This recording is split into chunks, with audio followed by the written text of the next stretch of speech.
جیڑا نبی نو روضہ اطہر دے اندر زندہ سمجھیندا ہے سب تو وڈا کافر ہے۔ نبی نو روضہ اطہر دے اندر زندہ سمجھیندا ہے سب تو وڈا کافر ہے۔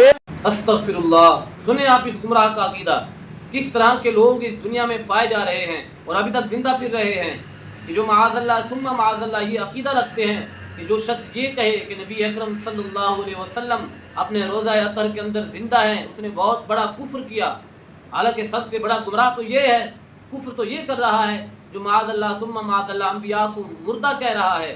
حالانکہ خود حضور علیہ السلام کا فرمان عالی شان ہے کہ ان اللہ تعالی حرم علی الارض ان تأکل اجساد الانبیاء، کہ بے شک اللہ تبارک و تعالی نے زمین پر یہ حرام کر دیا کہ وہ انبیاء کے جسموں کو کھائے، بلکہ حضور علیہ السلام نے اس سے آگے فرمایا، آپ فرماتے ہیں فنبی اللہ حی یرزق، کہ اللہ تبارک و تعالی کے انبیاء جتنے بھی ہیں وہ سب کے سب اپنی قبروں میں زندہ ہیں اور انہیں رزق بھی دیا جاتا ہے۔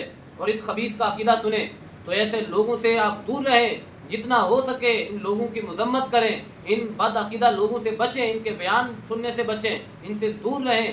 آپ جتنا ان لوگوں سے دور رہیں گے اتنا آپ کا دین بچے گا اور آپ کا عقیدہ بچے گا۔